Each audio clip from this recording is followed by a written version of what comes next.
What's going on? What's going on, everybody? We are back. Yes, we are back for another week. This is Club 50 Sports. It's your boy A Dub. Of course, I'm here with the one and only Manny C. Talk to your people, man. What's going on? What's going on, guys? What's going on? What's up? What's up? What's up? We are back. Yes, we are. Another week, another grind, another show. We are going to do our thing tonight for like 1 hour at least, and just give it all we got. And you know this. So we're going to jump right into this, ladies and gentlemen. We've got a big time, or we had a big time matchup this past week.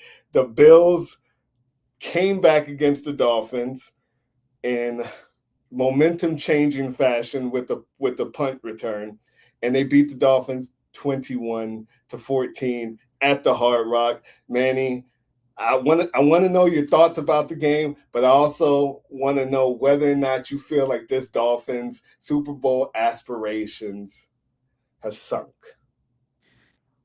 Okay. Let me start by saying first that the Dolphins don't have a chance to keep winning in the playoffs.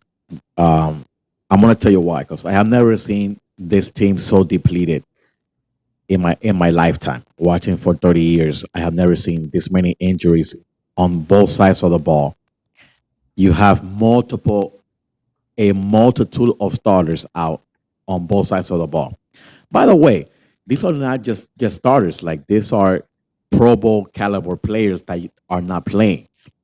When you have like a Bradley Chubb who gives you 12 sacks, and Phillips who was on his way to having another like 10 plus sack year, is very depleting. And then, by the way, your backup Van Ginkel, he just hurt his foot and he's out for the year too. You know, I think the Dolphins played it okay against the Bills. Mike McDaniel's did what I thought they were gonna do. They were gonna run the ball, and they were running the ball pretty effectively in the first half. Thank God that that Josh Allen, he gave us a couple of gifts, in the first quarter, because if not, it was looking like a lopsided score. I was like, you know what? When they drove both time down to our red zone, I'm like, this is not looking good for the Dolphins. This might be again like lopsided how it was like in the first week of the season. So what happens? So we were leading 14-7. Everything was going good. The Dolphins were running the ball, and next thing you know, that second half hit, because it's 60 minute game. The last 30 minutes it was not good. So the Bills were playing two high safeties, how they do to Waddle and Hill. So they saw that the Dolphins were running effectively. So what happened in the second half? Made adjustments. They were playing this time single high safety, basically daring to beat them in the air. That didn't happen. The receivers were not getting open. McDaniel's, either they were not getting open, or McDaniel's were not scheming them open. And this is what disappoints me. Like, I want to give you like a small rundown. He'll have 7 for 82. Smythe, the tight end, 3 for 30. This is when it gets interesting here, Adam. Wilson 1 for 24. Crackraft 1 for 18, and Barrios 2 for 9. How can you win a ball? How can you win? How can you win a ball game when you have this type of production in your receiving end? It's gonna be Like, real I don't hard. care. I don't care who you're going against. When you have these production, you're not gonna beat anyone. And I found, yeah, people say no, Tua this, Tua that. I don't. Yeah, he misfired on some throws, like in every quarterback does. But some of the throws that he was making, they were in very, very tight windows against the Bills. Like the Bills, they're not known. They have a great defense, man. The Bills have a pretty good defense, man. They're pretty good. And They're these very. receivers were tight, dude. They were covering tight, man. Tight. And Can then you the hear me? kickoff happens. Yeah. Okay, cool. And then the kickoff happens. The They punt, tie, the punt. yeah, and then the punt happens. They tied up the ball game, and I'm here telling myself this is gonna get ugly pretty soon because you know that Allen, well, he was not even playing that great during the game till No. that moment. Till that moment, he said, "I'm gonna put my cape on and let's roll with this." And the Dolphins didn't have an answer. I mean, we blitzed a couple of times, um, and then he started to pick up the blitzes here and there. But that was the game. I think everything changed. Everything changed from that moment and on, man. Everything just went south for the Dolphins. And I agree with that. It looked like the Bills were in trouble. Not only did Josh Allen look like he was playing hero ball at the very beginning of the game, he was literally just throwing the ball up there at times. But then they also had that series that ended right at the goal line at the end of the second quarter. They were unable to get the ball into the end zone. So all arrows and everything pointed to a very rough night for the Buffalo Bills. And then that punt return happened.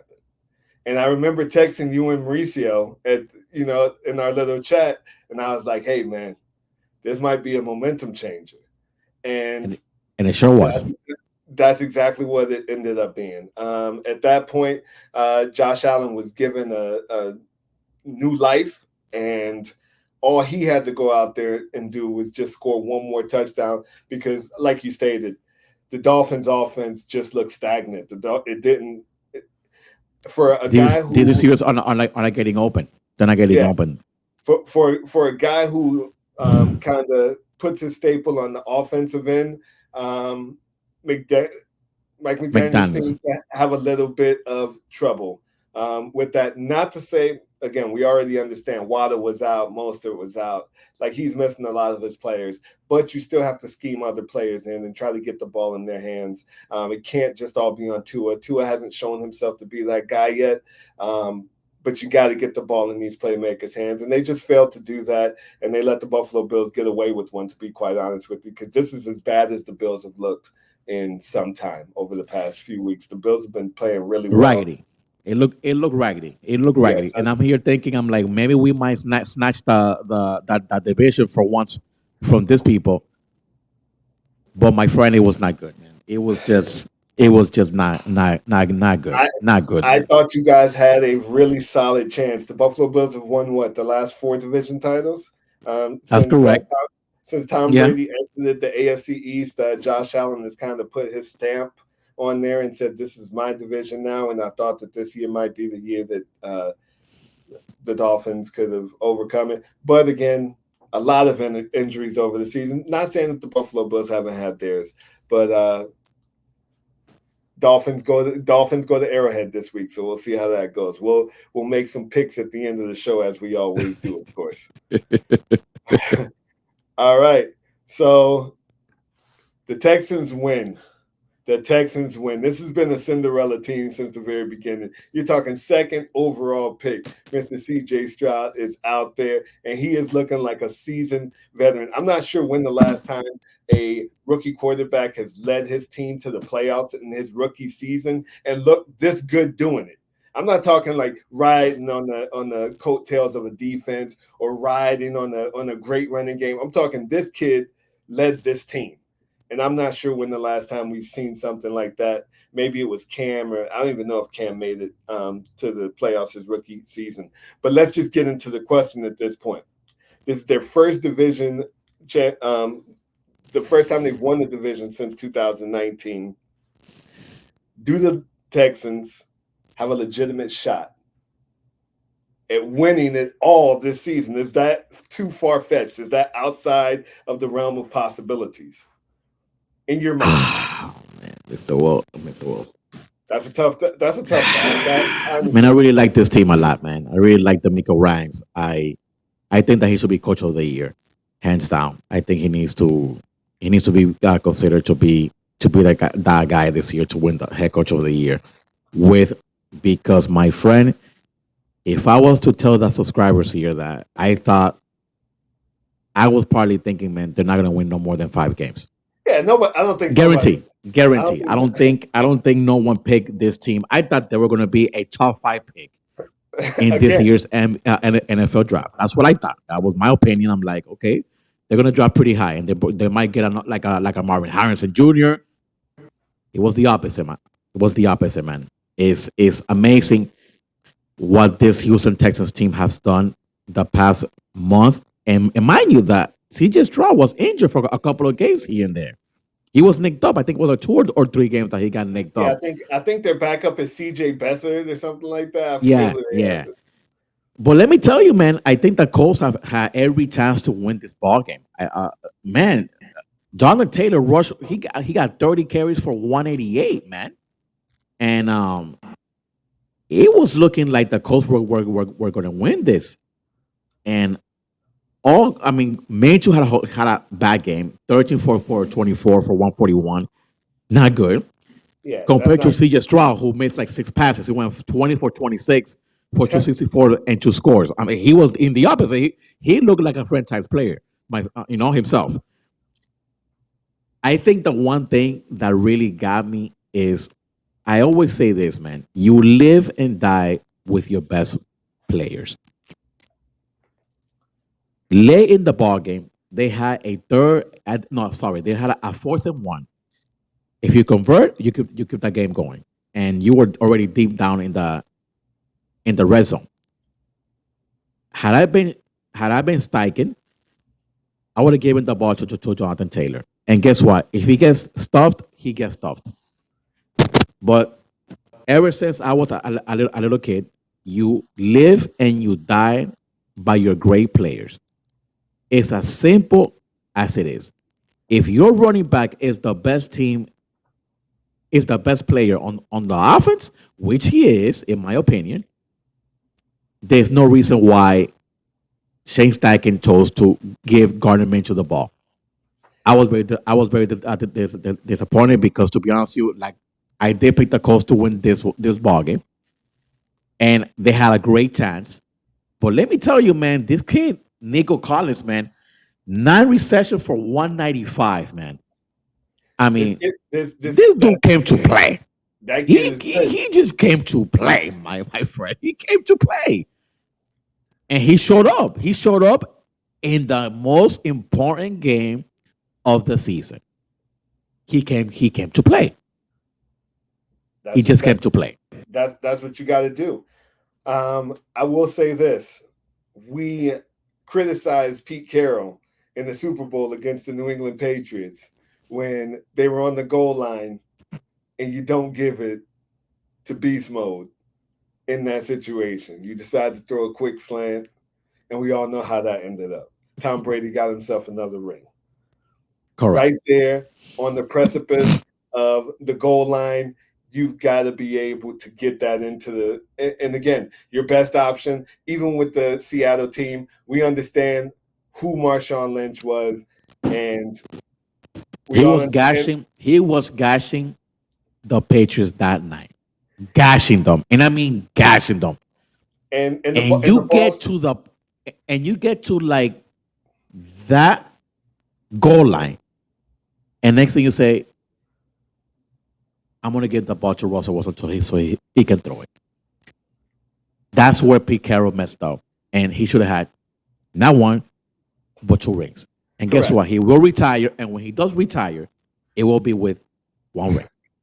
And Could have and had I 2. and I say that to bring us back to the Jonathan Taylor. You get to go back to your point. You got to give that man the opportunity to get you into the postseason. He's carried you, and I know that he was out for some time in the earlier part of the season, but we all understand, as you stated, who the best player on that Colts team is. Without a doubt, it's hands down Jonathan Taylor. He's sitting in your backfield. You give it to not even your starting quarterback. Gardner Minshew is not even the starter. Anthony Richardson is your starter. Why are you putting your season's fortune in the hands of your backup quarterback rather than your franchise running back? That Now, is mind you, just, he was having a very mediocre night. that's fine. 30 for 24. This man, Jonathan Taylor, was having 188 yards up to that point. Oh, Dude, you got to go with the hot hand. You need to go with the hot hand. And I thought you were talking about Jonathan Taylor having 13 for 24. I'm like, I don't care if he has 20 carries for 2 yards. Yeah. In that situation, you give the ball to your best player. And you got, and again, nobody's going to question you for it. Nobody's going to be like, oh, why did you give it to your franchise running back? Why did you do? Nobody's going to question you on that. It doesn't matter how bad of a game he is. People are going to be willing to live and die with that play if you gave it to the guy who everybody in the stadium felt like you should have given the ball to. But I say kudos to the Texans, man, for one hell of a season. DeMeco Ryan for going out there and, again, I don't think there's any question who the coach of the year is. I don't think there's any question who the rookie of the year is. There was one point where Stroud was in the MVP toss. We had to press the brakes on that. We all understand. You know what I mean? He's not there yet. But I don't think there's any question about who the offensive rookie of the year is. And I don't think there's any question about who coach of the year is. I think both those awards stay in Houston, hands down, go to both those guys. But yeah, I don't know if you got anything else about that, but I do have one other thing. This year, the Texans won 10 games. Over the past 3 seasons, they won 11.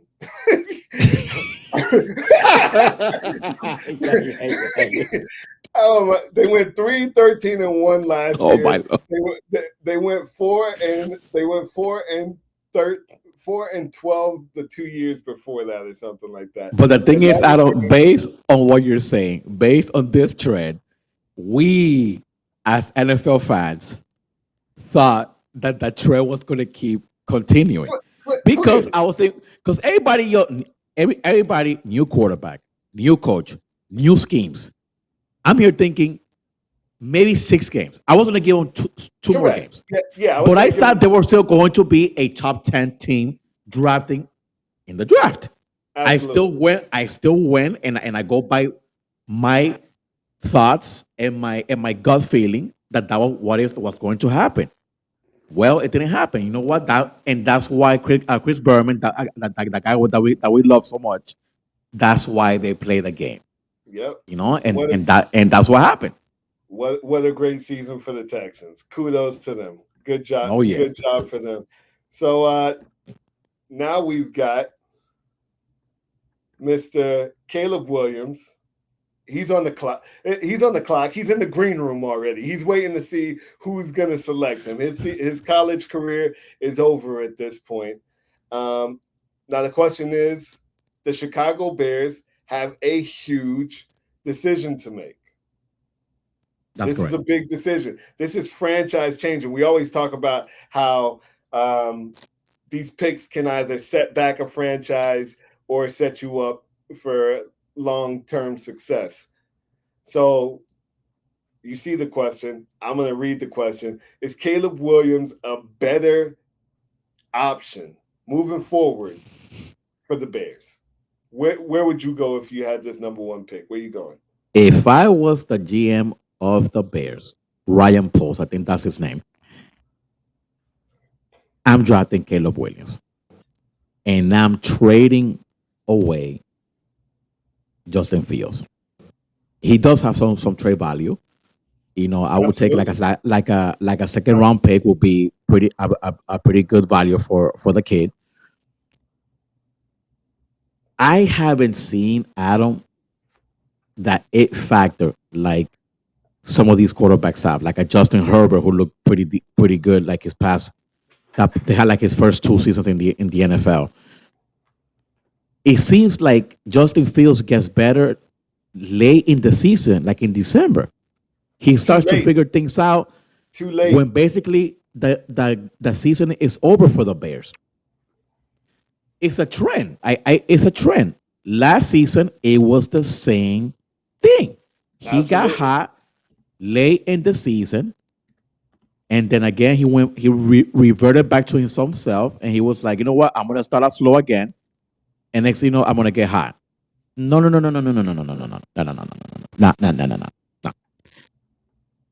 That's not the way that I see things as an organization.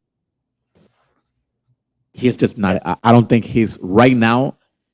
I think Caleb Williams is the better option at quarterback to go forward with this team.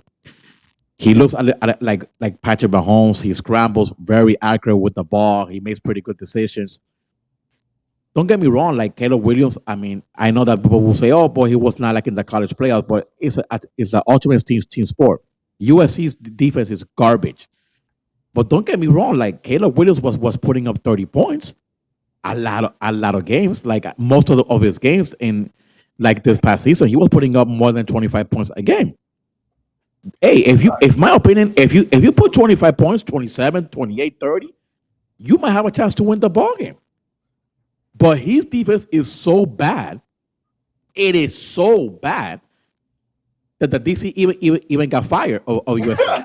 He got canned. So I'm not gonna put all the blame on Justin. On Caleb Williams. I think coming out of college, he is the better pro than Justin Fields. Justin Fields for me, and look, they got him new weapons this past season. I'm here thinking, man, he might go up to like 30 touchdowns, maybe 25 touchdowns. Like he might finally, start to see the end of the light in the tunnel. Mm-mm. It didn't happen, Adam. It just didn't happen. So if I'm the Bears, it's a very, very risky move. It's not risky for me. I know who I'm taking, and I'm not going to let somebody else have Caleb Williams. That guy belongs to me, and I'm trading away Fields. It is what it is. I mean, you are going to miss out on a franchise wide receiver on Marvin Harrison Jr. But like in this situation, Adam, the quarterback is the most important decision. I mean, the point position on the field. I have to agree with you. I really do think that Justin Fields has, you know, uh, potential. But if we're just going by the stats and what's always said, man, men lie, women lie, numbers don't, man. And these numbers, I'm just looking at these numbers. They don't look good. Just to kind of go over some of them, he's this year he threw for the most yards in his career. That's 2,562 yards. I said that 2,562 Oh yards. my, oh my. This is the most that he's thrown for in his entire career in one season. Mind you, he only played 13 games this season. Last year, he played 15 games. He threw for 2,242 yards. 2,242. This is an age where it's a passing league. 2,242 yards in 15 games. It's unacceptable. A 55.3 QBR. No, can't have that. You know what his QBR was this year? 45.2. Total in the 17 games season. Yeah, in the 13 games he played, he had a 45.2 QBR. Unacceptable. Unacceptable. That is abysmal. If I'm the GM, I'm looking at what you're looking at. You see, I'm looking at what you're looking at.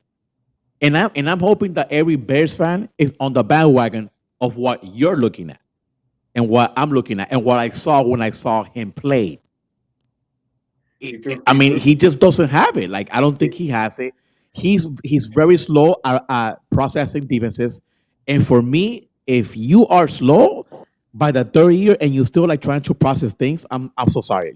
You're not an NFL starter in this league. You are a career backup.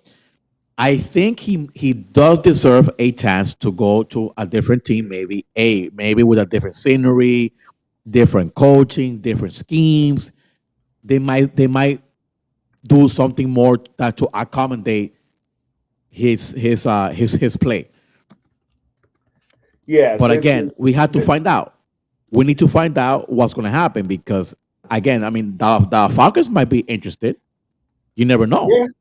I don't They think might be. I think I think for me that's the perfect landing spot for Justin Fields, in my opinion. Now, the good thing about the Falcons is that they're going to have a pretty high draft pick. Let's see who they pick up, but that wouldn't be a bad landing for Justin Fields, in my opinion.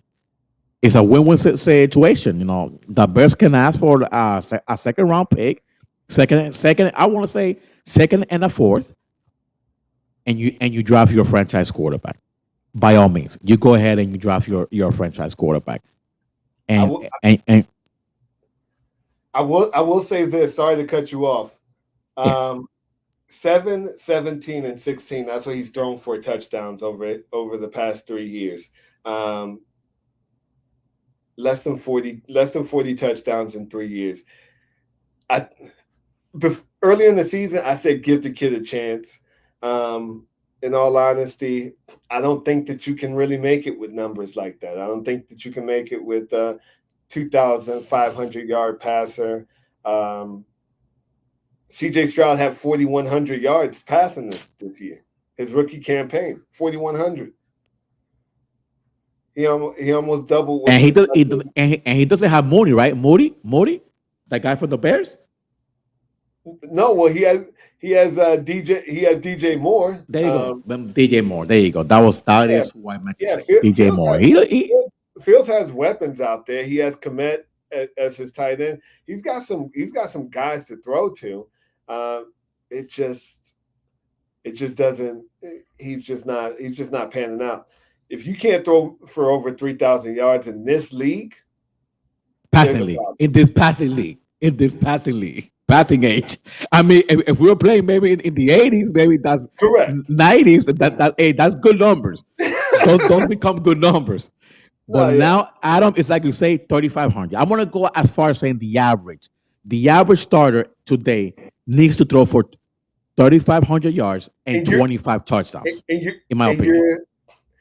And you say average because, in all honesty, you are mediocre if you're throwing for 3,500 yards. 3,500 yards. Middle of the pack quarterback, middle of the pack, 15, 16, 17. Yeah. But yeah, I definitely agree with you. Earlier in the season, I probably would have been like, hey, give the kid another chance. But these numbers just don't. If you have the opportunity to draft a Caleb Williams, like you stated, I don't think you pass that up at this point. Not with numbers like that. You got to see what else you can do. And Caleb Williams is not going to land in your pocket. That thing is, this is what and for people out there that don't know this, when Don Shula that year when Dan Marino got drafted in the 1983 draft, the Dolphins had a decent quarterback back then. He wasn't bad. I forget who his name was.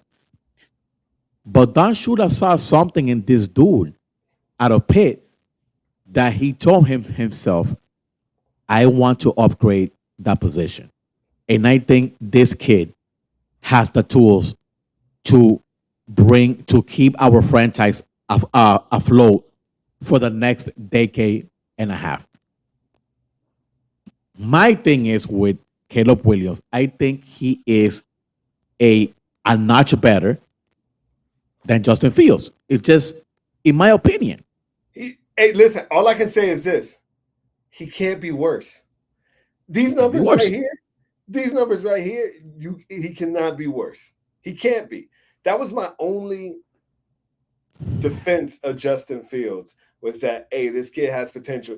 But these numbers, 2,200 yards. But you remember, if you remember, in our draft night that day, when our fantasy guy, so it's our fantasy draft, that Alfred has said, "Oh man, be careful with Justin Fields," and I was like, "No," because I already seen tape, I already seen a lot of his games, and I was like, "Dude, this guy does not touch me. That guy, he does not touch me. He does not touch me as a fan, as a football fan. Like he's just another guy. He's just a guy. A Jag for sure. Yeah. I also feel like he's just another guy that we should give no more time to on this segment. So we're gonna go ahead and move on. Guys, if you like it today's show, please subscribe to the channel and please hit the button, man. As we're gonna be here every single week, you'll see how Adam and I would just love this. We laugh, we go back to our childhood days. It's just amazing, man. We just like it here, man. Club 50, we're here. Club 50 in the house, baby. Come on. Roll with us. So it's early. I get it. We're less than halfway through the season. We're getting to the halfway point. You know, most teams are approaching that 40 game mark at this point. So we're Yeah. not that early in the season at this point. But I say we go ahead and we give a little bit of, let's just say, uh, arguments with who I feel should be the front runner for the MVP in the NBA. We are debating Embiid and one Mr. Joker, Jokic. Who you got? At this point, I got Embiid. I'm gonna tell you why. I'm gonna tell you Okay. why, and I'm gonna tell the subscribers why. This dude averaged 40.2 points the month of December. I have never seen an NBA player in my lifetime. Remember, me and you was not born when Will Chamberlain was averaging like 50 back in the days. I have never seen someone average 40.2 points in any month of any NBA season. This man averaged 40.2, 12.6 rebounds. I got MB right now ahead of the Joker. And you know me, man. I have a little man crush on the Joker. I think for me, he's one of the best big man players that I have ever seen in my lifetime. And man, I mean, you have seen a couple of them. The Joker reminds me a lot of Akeem Olajuwon. He just does. The thing is that Olajuwon didn't have that 3 point shot like the Joker has. That's the only difference. But everything else, Olajuwon had it too. But right now, man, I gotta give it to my boy Embiid, man. 34.6 points per game, 12 rebounds for the season average. But man, that December month, he racked it. He racked the league with 40.2. The only thing that worries me, though, Adam, about Embiid is there's one phrase that you taught me when we were little kids back in the courts when we lived in the courts, and that is in the playoffs. That is when players separate themselves from the mediocre. That's a phrase I will always learn from you, man. And that is where MB gets me very, very worried. Is that he does not do that in the playoffs. Unlike the Joker, the Joker actually steps up in the playoffs. But again, we're talking about season, regular season MVP, and right now I will say MB. I'm gonna I'm gonna agree with that, but I will say this: what's gonna hurt Embiid, those personal numbers, great, they look amazing. You're not leading your conference. You're Yeah, not leading your conference in wins. And more than anything, when it comes to MVP, they like to see winners as well. That committee enjoys seeing someone who is not only the most valuable player on their team, but also leading their team to success. If not, you can find anybody on the Spurs are last in the Western Conference. If it was like that, then we'll just give it to Wimby. You know what I mean? It, there's a certain criteria that's required.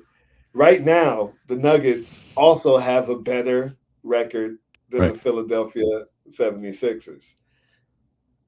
Not to mention, Joker stacks the stat sheet. There's not a night where this guy is not just Embiid He's good, man. The scoring guy the guy is defensively. great. And not just that, I also feel like he is the type of player who can get his other teammates involved. Such a willing Correct. passer, such a creator on offense for his teammate, and definitely no slack when it comes to the defensive end.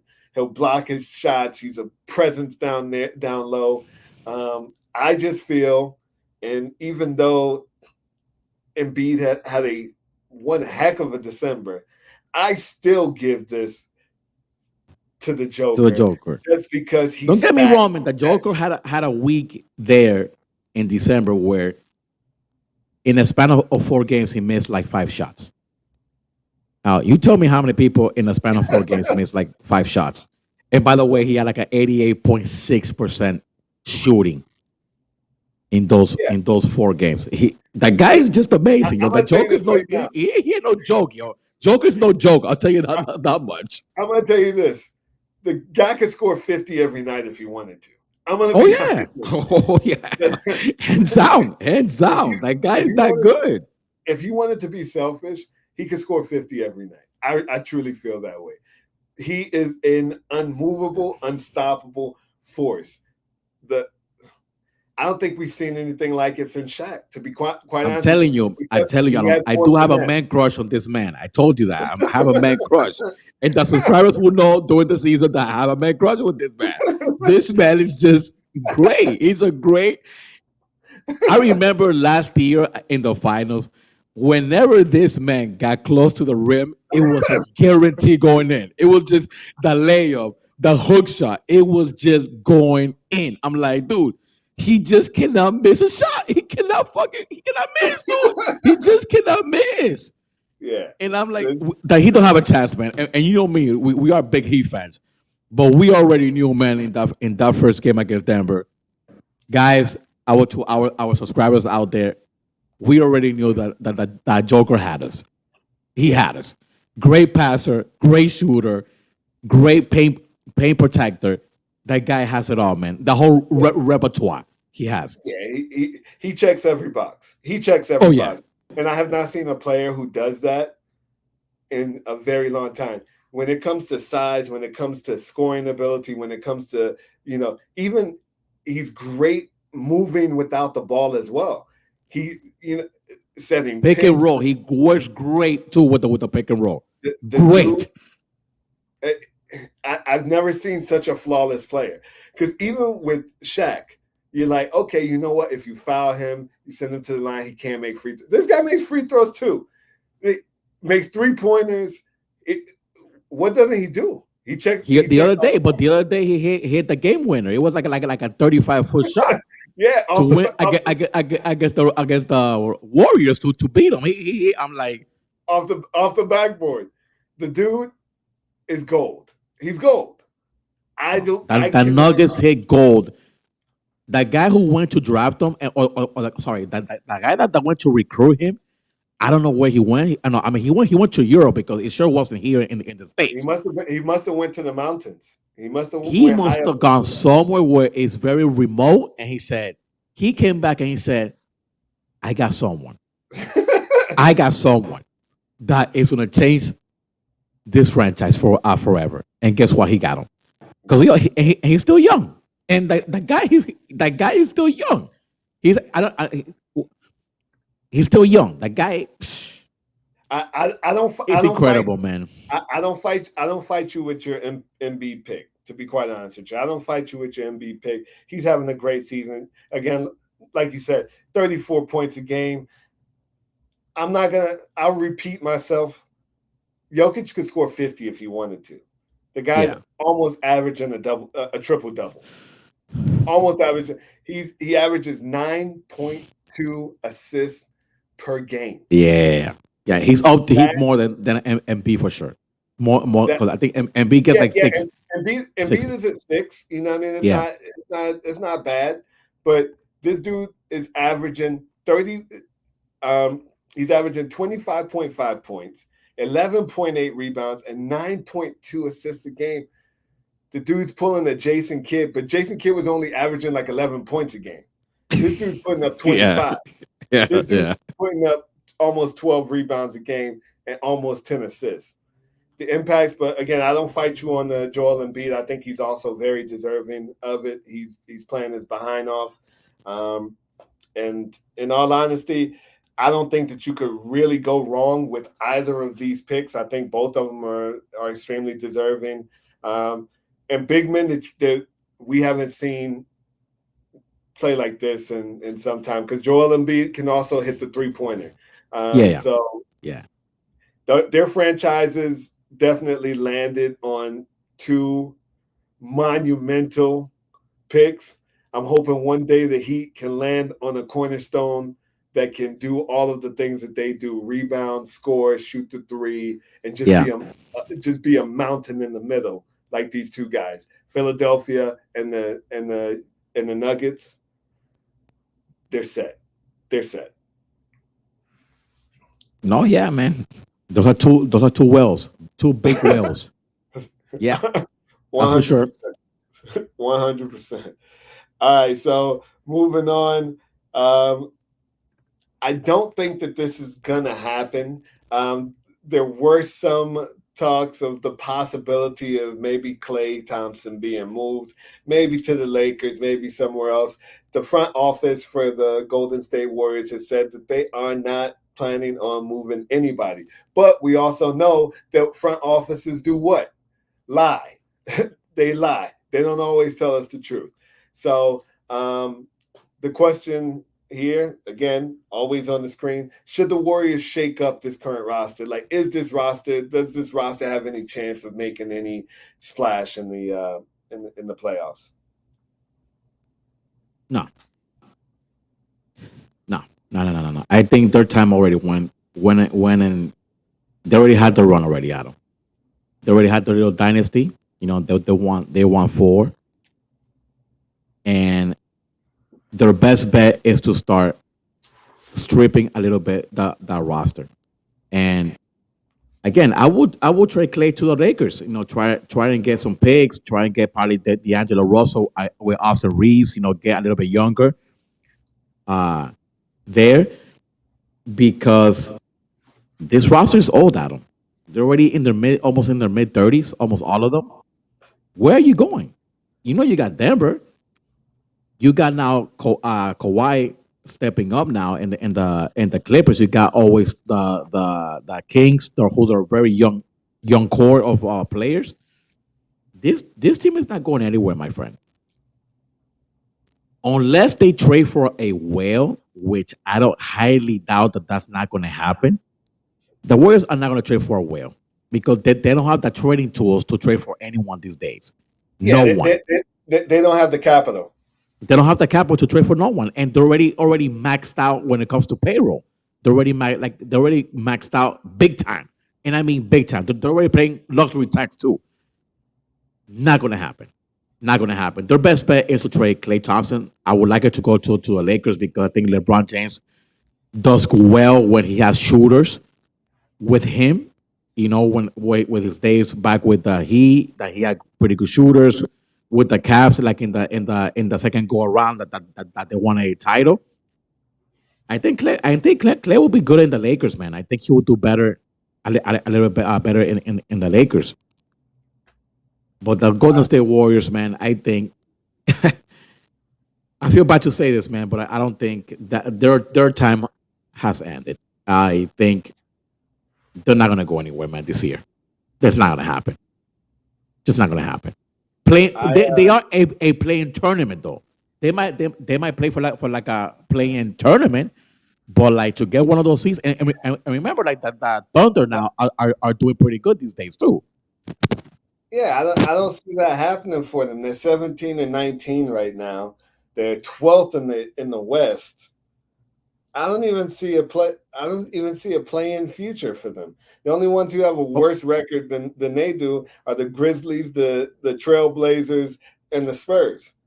That's some pretty horrible um, group to be in. company to be. Yeah, that's some pretty horrible company to be in.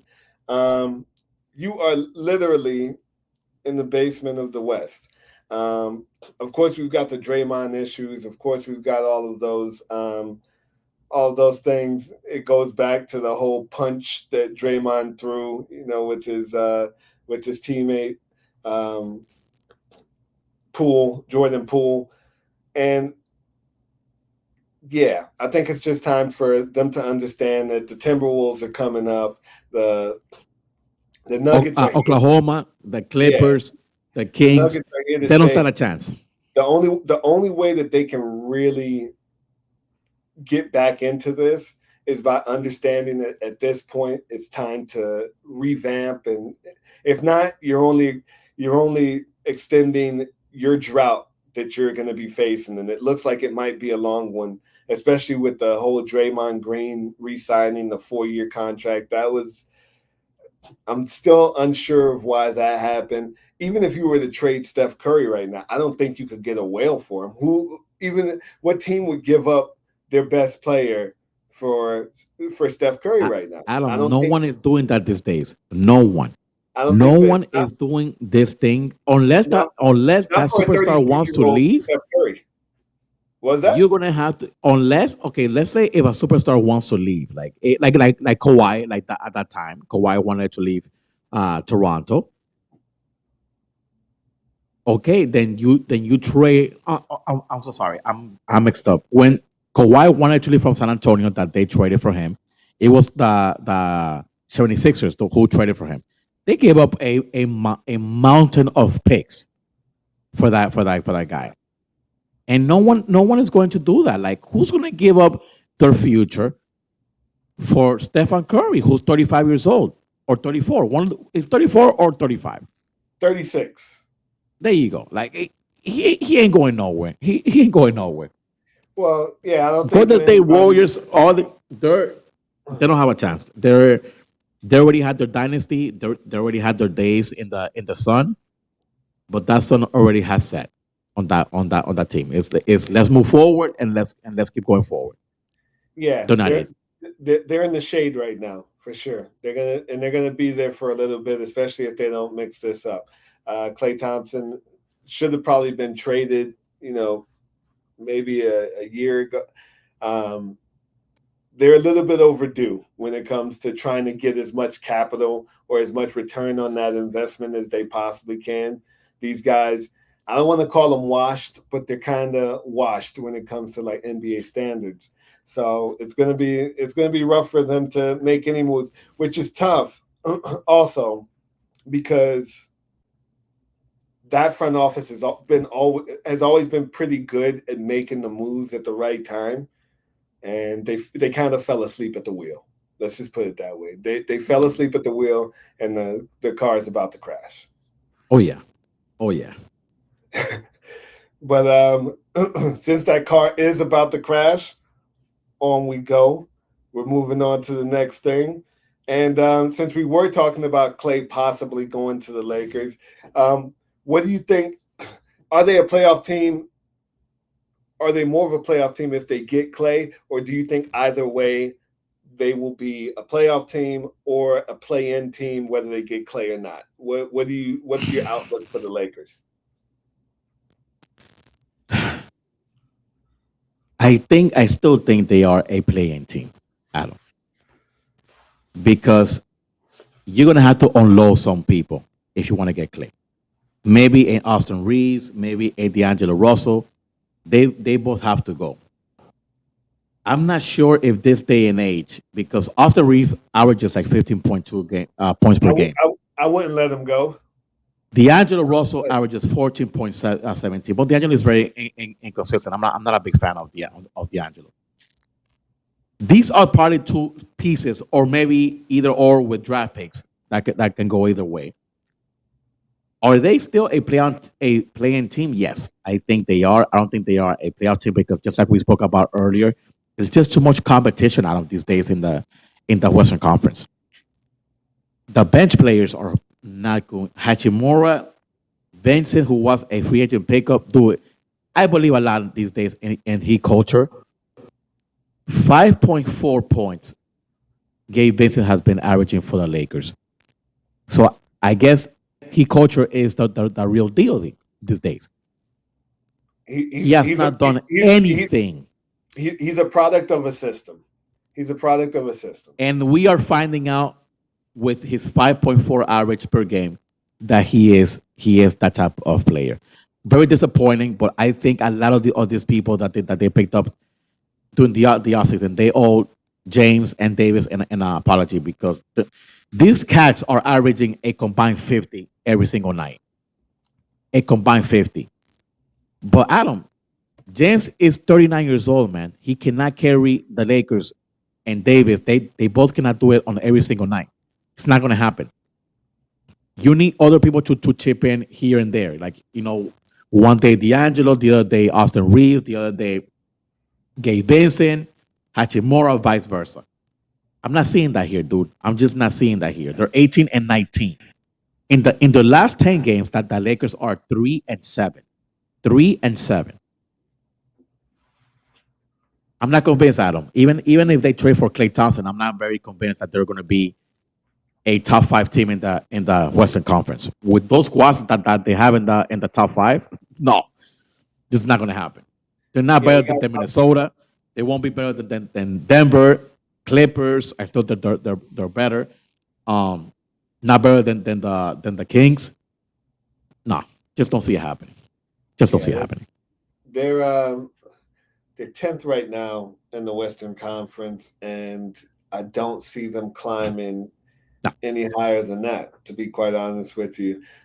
Maybe they might be able to jump teams like maybe the Pelicans. Okay. Yeah. Okay. Maybe. Yeah.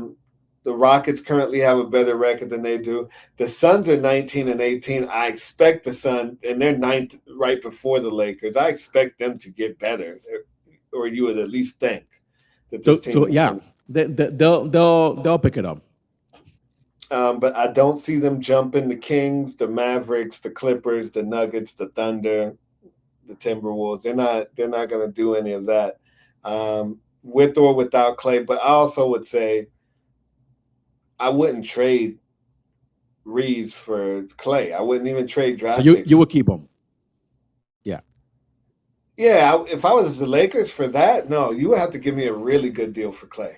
You have to give me a really, really good deal for Klay. And Klay is also looking for big time money.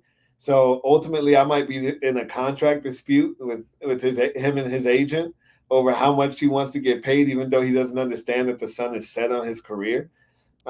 He rejected 24 48 for 2 years. That's as good as it gets for you, my friend. I think in my opinion, that's I think where you stand. What's he looking for? A 5-year deal? You're 33 years old. I'm not giving you a 5-year deal. You have an injury history. You missed 2 seasons out of the last like 4 seasons or 4 or 5 seasons. No, we're not doing long term. 2 years, $48 million. That's take it or leave it. You want to leave it? By all means. You know what I mean? But the price tag is not going up any higher for you, and the years are definitely not going up any higher for you. I'm not doing a long-term investment on the guy who's 33 years old. He's gonna be 35 or 36 years old by the time that contract expires, the 2 years. And hey, you know what? If you're playing well, we'll revisit. We'll revisit in 2 years. But we're not gonna do 4 years. We're not gonna do 3 years. I agree with the Golden State Warriors, and in all honesty, based on his play, I think that they gave him a fair offer. Me personally, I think it was a fair offer. I don't think he has anything to be upset about. But if he wants to reject it, I think that he's crazy, and maybe he's not aware of where he is right now in his career. But I think that the Golden State Warriors gave him a fair value, a fair offer at market value. So I agree. I agree, Adam. I agree for sure. All right. So since the sun is set on his career, the sun has also set on that segment for Mr. Klay Thompson. Wish him all the best. Loved watching him, especially in his prime. But we have the Michigan Wolverines. They are your national champions for college football. Jim Harbaugh wrapped around controversy this year because he's stealing signs. Hey, Jim, don't steal these. He's probably watching right now. He just stole those signs. But it's all good. He is a national champion as a head coach now, which is a huge accomplishment. What do you think? What do you think happens with Jim next? Where's he going? Is he staying at Michigan, or is he headed to back to the NFL? Where's he going? So what happened here is, and by the way, he's a great coach. To be honest with you, I think he already accomplished everything that he needed to accomplish in his alma mater. You know, he went to the as a records in college 143.52. For me, that's an amazing record for a college coach. That's top notch right Three there. three straight times going to the college playoff, which I haven't seen the Hurricanes do that in like 20 years already. Um, I'll talk about my Hurricanes. Michigan, they came out, Adam, and they offered him today a 10-year contract for 125. That's an average of 12.5 million, a little tad over the 11.5 that Nick Saban makes. So that should give you, Adam, an idea where in the ballpark he is at these days as far as signing a contract. The team that wants to sign this man better come straight around this number, or maybe I'm gonna say a little bit tad more, maybe 13, maybe 14 mil a season. I want to say for him to go to the LA Chargers, but we already know that the Spanish family, they don't like to spend money. You know, especially on a coach. As if you could go back in history, you know that I am not lying when I tell you that they don't like to spend money when it comes to their head coaching position. If I had to say, it will be the Oakland Raiders because Mark Davis has taken gambles already. He gave John Gruden 10 years. Then he hired Josh McDaniels. Why not give this man also a, let's say, you know what I would do, Adam? I would give him 5 for 90. 5 for 90. And guess Okay. what? And guess what? You are coach and GM. Oh, And I so would so give you, him I so, so you're dropping him 18. You're doing 18. no, sorry. I might to say 6 for 90. 6 for 90, Okay. which that would put him around 15 mil Okay. a season. Okay. And I will give you full power of the franchise. You know, player personnel. You have it. You know, I will set him up to have like full control of the franchise, basically almost. I think that's probably one of the only ways that you can lure him back to the NFL. Again, I don't think Coach Harbaugh has anything more to do already in college. I think he's to be pursuing already an NFL career, just like Jimmy Johnson. You know, Jimmy Johnson won in the college level.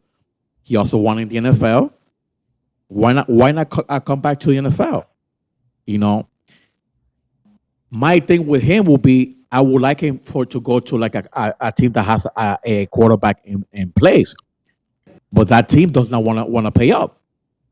I haven't heard any rumors, anything. I haven't heard anything coming out of like San Diego about hiring this man. So I go with the Raiders, man. What do you say? Um, I think that the Raiders would be a nice landing spot for him. Um, I know that he would want a quarterback. That Yeah, like like you said, Justin Herbert would probably be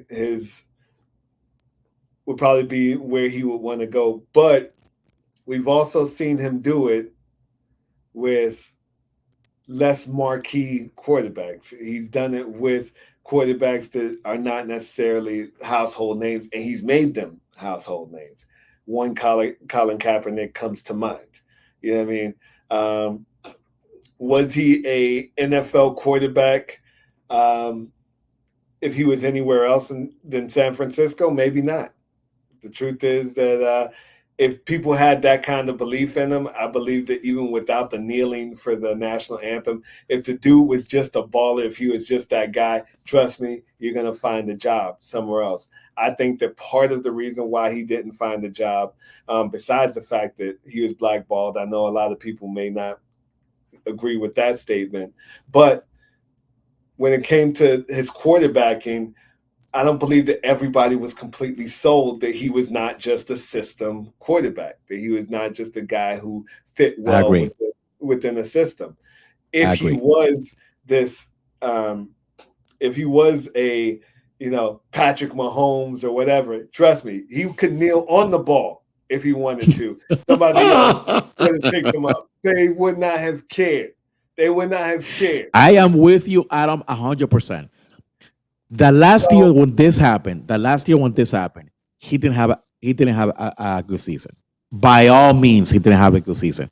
Had he had a great season, as in like 30 touchdown passes and like 7 picks, he would have gotten a job somewhere else. Absolutely. Cold hardly guarantee that. Absolutely. So going back to John Harbaugh, I don't necessarily believe that he needs a Justin Herbert type of. In all honesty, we talk about the Justin Fields of the world. John Harbaugh might be able to make that work, to be quite honest with you, because he is that good of a coach and he does have the ability to get the most out of his players. He did it with Alex Smith. I believe that he did have a year with Alex Smith there as well. And Alex Smith looked like hot And guess garbage. what? They went to the NFC Championship game with Alex Smith. He looked like hot garbage before that. Everybody was looking at him and was wondering why he was a number 1 overall pick until Jim Harbaugh got there. Alex Smith departs, Kaepernick comes in, or was that the other way around? Yes, that's correct. Yes, that's correct. And Kaepernick becomes one of the faces of the league as well. Again, good quarterback in a really good system, but I don't believe that anybody else really knew how or whether he would fare well in another system. And I think that that's why, along with the whole kneeling for the national anthem and people's question marks around him as a quarterback, kind of led him to not being the guy. But I'll tell you again, if he was Patrick Mahomes, if he was Jalen Hurts, if he was one of those guys who people have been convinced that they can do this and they are those guys, he could have kneeled on top of the ball and nobody would have given a damn. But Jim Harbaugh going to Las Vegas, back to that, I think it's a good landing spot. In all honesty, I have enough faith in the Harbaugh brothers.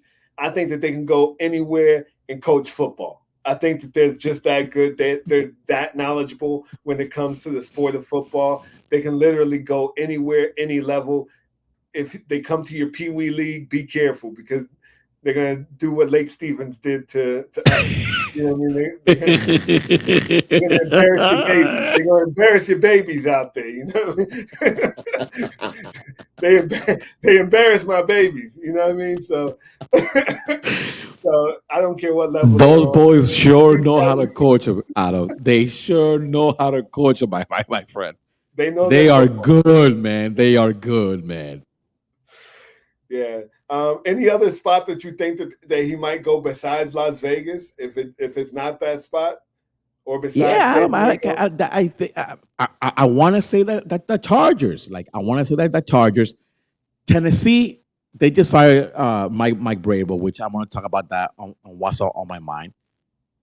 I wouldn't go to Tennessee, to be honest with you, Adam, because Levi, I'm not sold on that kid. He was 3-6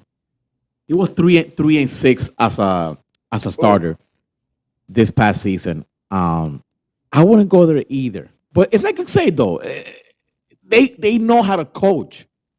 They know maybe he could get something out of Levi that no one did, that no one hasn't done yet. That my Brable couldn't. If anybody can do it, I say he could do it. You know what I mean? I would say he could do it. But maybe he wants to go to like a big market. That's maybe like a big market. Las Vegas is a good landing spot for Jim Harbaugh, to be quite honest. Now, if he wants to go to a team that can drive, I think the Redskins have a top 5 pick this year, Adam. Because that's another team that is looking for a coach too. Give me a second. And the Falcons, the Redskins, Tennessee, the Chargers, maybe New England might be up next.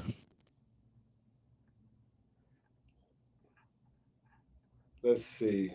What does the draft say about the Redskins? Because he could go to the Redskins and get his own quarterback too. The Commanders have the number 2 overall pick. Oh yeah. Okay, so I'm gonna reverse back to that. I think the owner of the Redskins will give that guy some money, and then guess what? He has his own pick. I think Drake May might be there. Drake May will be there to be drafted. So he has a good option there. If he wants to go to the Redskins, he needs to draft his own quarterback. With that said, he needs to tell like that owner, I'm like, I have to draft my own quarterback if you want me here, and you go from there. So I'll say that the Redskins too, the Redskins and the Raiders will be, I Yeah. think, pretty good landing spots for him. Patriots come in at 3, Arizona comes in at 4, and then the Chargers, another possible landing spot. Chargers have the 5th overall pick. Hey, I already told you, man, about the Spanos family, man. And you want to listen. I'm telling you, that Spanos family, they don't like to spend money. And this guy is gonna come. Yeah, there you go. And guess what? This guy is not gonna come cheap, Adam. He's just not gonna come cheap. You know. But another yeah, man. another quick point before we move on to what's on your mind. Tennessee has the 7th overall pick. So a few of the maybe things that Jim Harbaugh will consider when he decides his next landing spot. You got the Commanders at 2. You've got the Chargers at 5. You got the Tennessee Titans at 7. All really good positions to draft some really good players. I doubt that Marvin Harrison will be there for the Tennessee No. Titans at 7, but they could definitely use somebody like him. But Marvin Harrison Jr. for Levy, if that's going to be their quarterback of the future. But I doubt he'll be there at 7. because I think Arizona is gonna get the kid from FSU, like the wide receiver. So I don't think he's gonna drop that much, because I think those are the best two wideouts in this year's NFL draft So you think Arizona goes the guy from FSU? with the wide receiver. Yeah, with the guy from FSU, because I think So you think Harrison Jr. is going to go to either Chicago, Washington, or New England? you know what, Adam, this became interesting. I think the Bears will dictate the draft, because the second overall pick, I think the Redskins, they already said they're drafting a quarterback for sure. So now you have Arizona. So I think Marvin Harrison will go to Arizona. Right now, as a mock draft, I think Marvin Harrison will go to Arizona, because they already said it. I just read an article just yesterday that the Redskins are going to draft a quarterback for sure. And I think it might be Drake May for sure. That's where he's going. All right.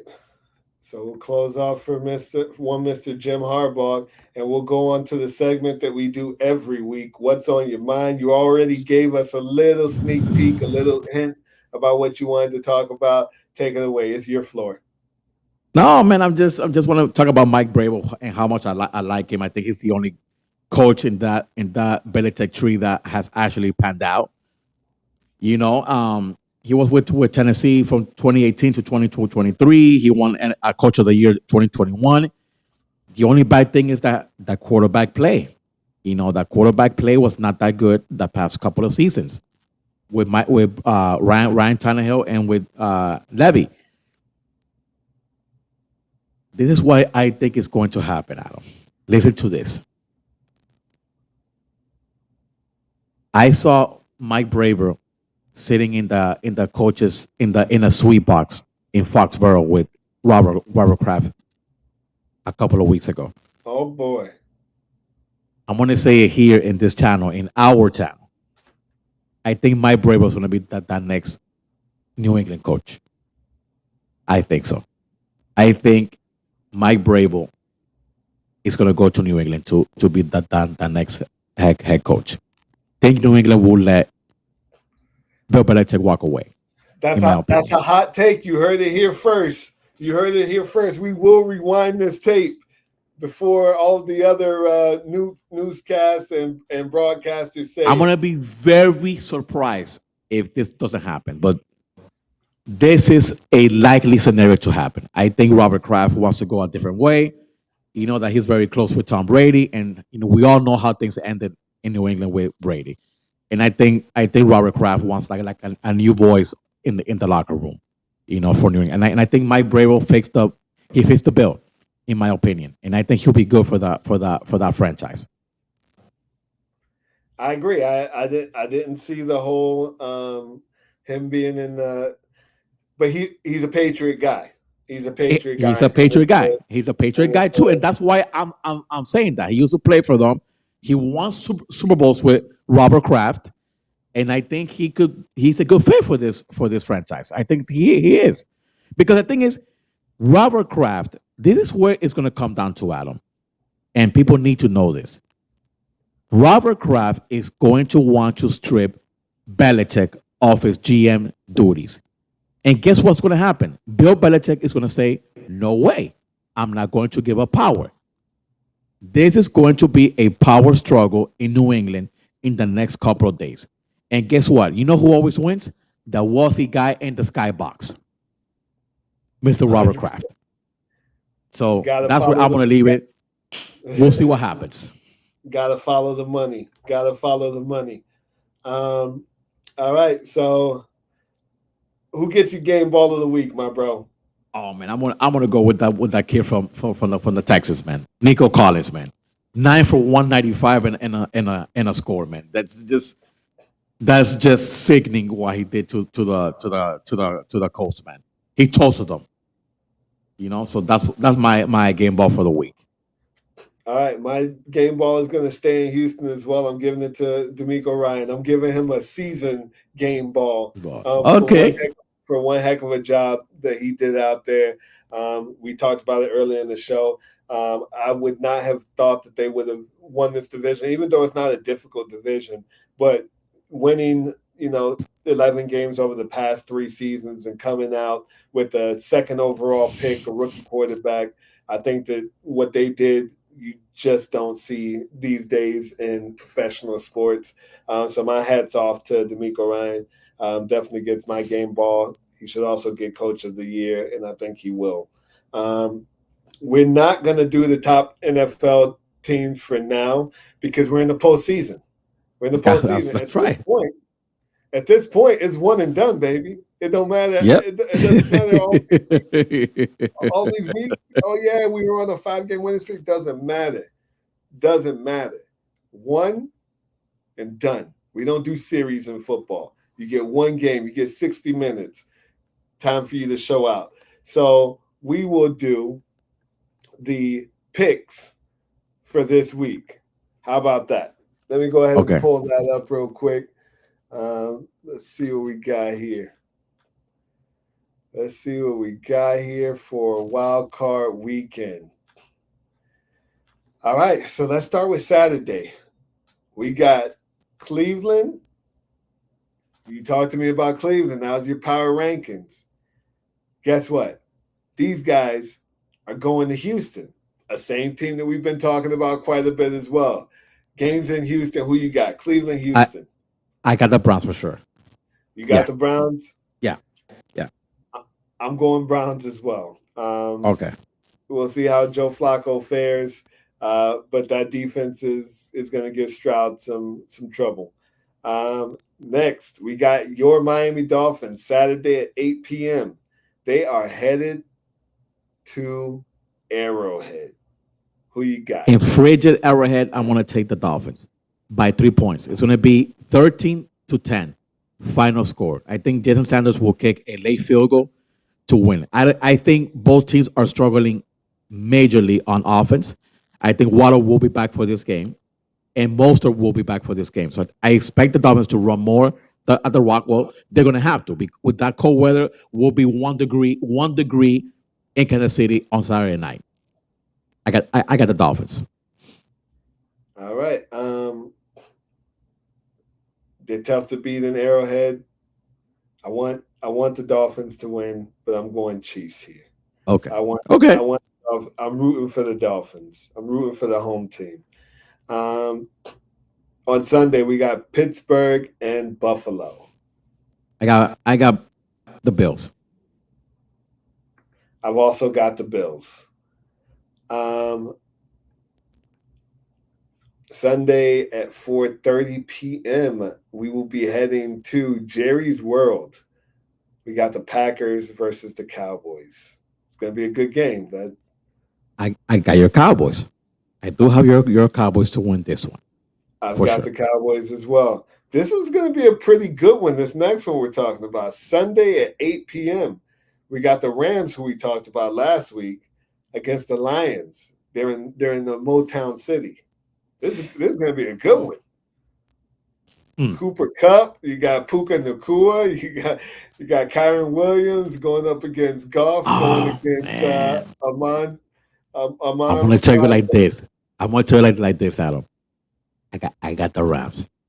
Oh, you got the Rams in an upset.